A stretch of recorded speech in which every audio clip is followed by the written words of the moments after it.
গ্ৰন্থদান মহান দান।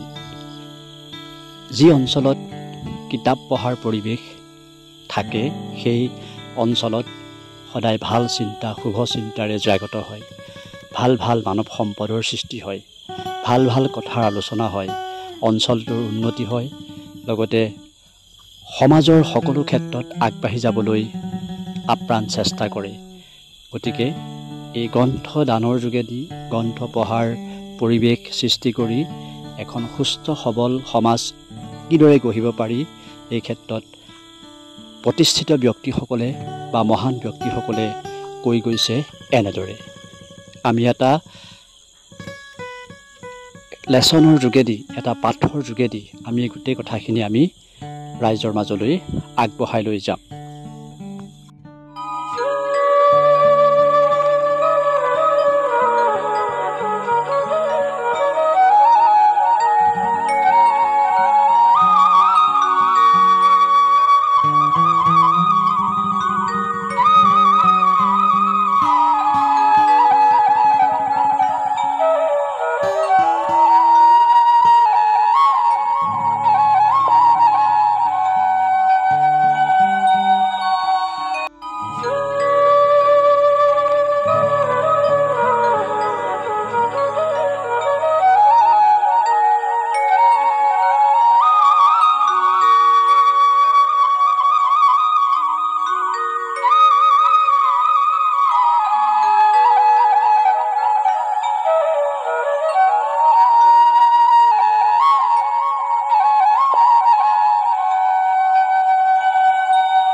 গ্ৰন্থ পঢ়াৰ আন্দোলন। গ্ৰন্থ পঢ়ক আৰু পঢ়ুৱাওক। বিষয় কিতাপ কিয় পঢ়িব লাগে। গ্ৰামাঞ্চল, নৈপৰীয়া, মজদুৰ, সংখ্যালঘু এলেকাত যেতিয়া গ্ৰন্থ পঢ়ক আৰু পঢ়ুৱাওক সজাগতাৰ কাৰ্যসূচী কৰিবলৈ গৈছিলোঁ, তেতিয়া আমি বহু আচৰিত প্ৰশ্নৰ সন্মুখীন হ'বলগীয়া হৈছিল। প্ৰশ্নবোৰ হ'ল, কিতাপ পঢ়িলেনো কি হয়? জীয়াই থাকিবলৈ আমাক খাদ্যৰ প্ৰয়োজন। আমি কাম কৰিলেহে খাবলৈ পাম, পঢ়িলেনো কি পাম? এই প্ৰশ্নৰ সন্মুখীন হ'লেও কৰি গৈছিলোঁ গ্ৰন্থ পঢ়ক আৰু পঢ়ুৱাওক সজাগতাৰ কাৰ্যসূচী। এই ক্ষেত্ৰত বহু মহৎ লোকৰ বাণী সেই ছাত্ৰ ছাত্ৰীক, অভিভাৱকক কৈ গৈছিলোঁ। মাৰ্টিন টুপাৰে কৈছিল, কিতাপেই মানুহৰ সৰ্বোত্তম বন্ধু। সেই কথা আজিও সত্য, চিৰকালেই সত্য। মাৰ্টিন টুপাৰে আকৌ কৈছিল, এখন ভাল কিতাপ সকলো বন্ধুতকৈ বেছি আপোন।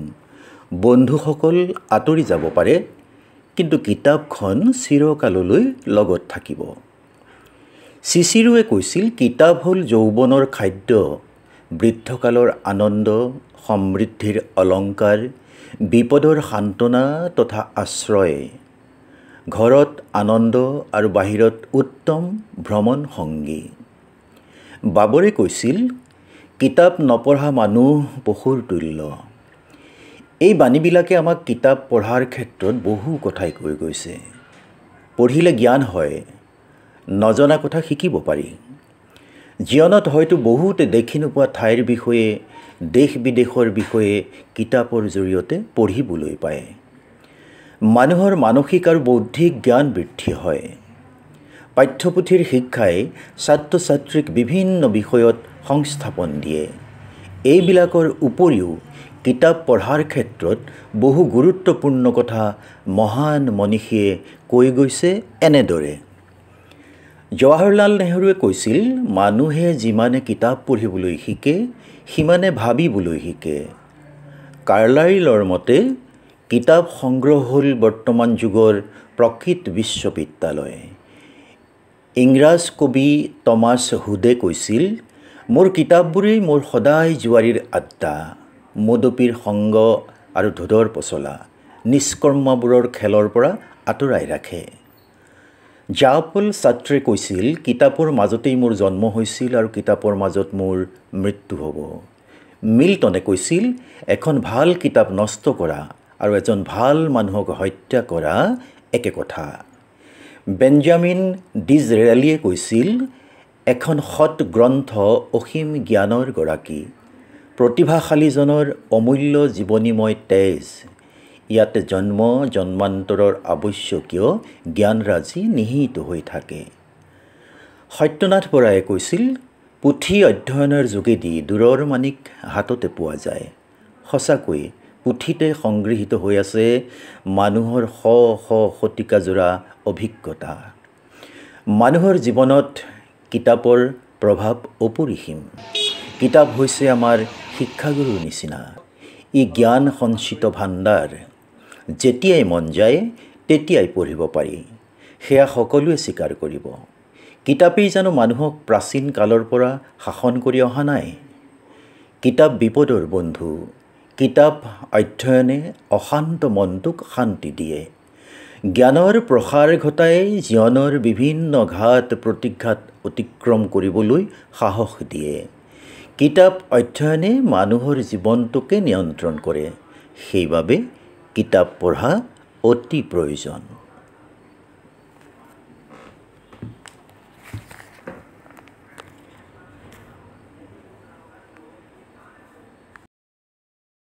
আচলতে এইটো কাৰণেই কৰিবলগীয়া হৈছে, সাম্প্ৰতিক সময়ত হয়তো সকলোৱে অনুভৱ কৰিছে যে পঢ়াৰ প্ৰতি মানুহৰ যে আগ্ৰহ কমি গৈছে।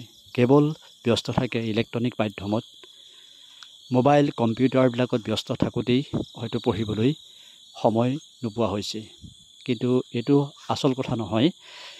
কিদৰে ছাত্ৰ ছাত্ৰীসকলক পঢ়াৰ প্ৰতি আগ্ৰহ সৃষ্টি কৰিব পাৰি, কেনেকৈ পঢ়াৰ পৰিৱেশটো আনিব পাৰি, আমি সেই কাম কৰি গৈছোঁ নিৰৱচ্ছিন্নভাৱে।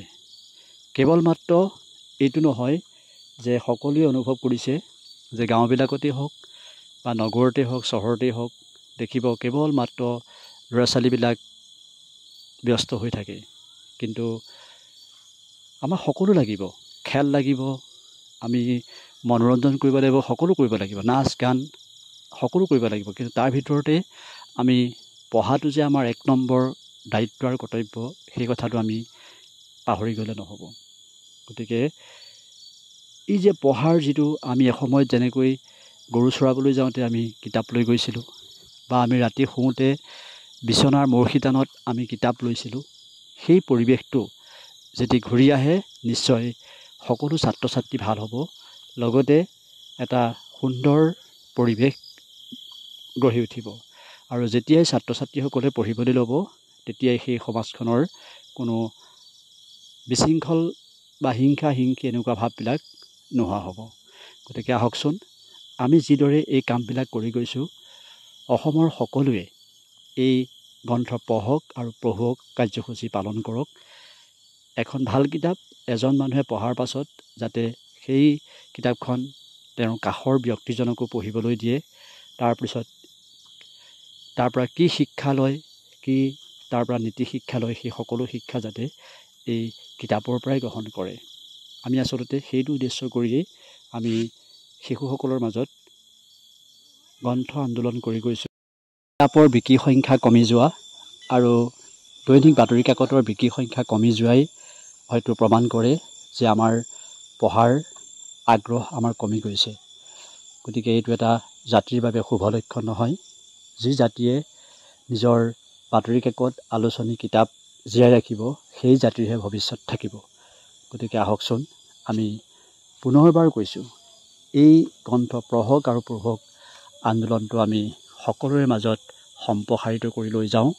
হয়তো আমাৰ কেৱল মাত্ৰ আমাৰ ভৱিষ্যত প্ৰজন্ম সুৰক্ষিত কৰিবৰ বাবে আমি এই কাম কৰি গৈছোঁ।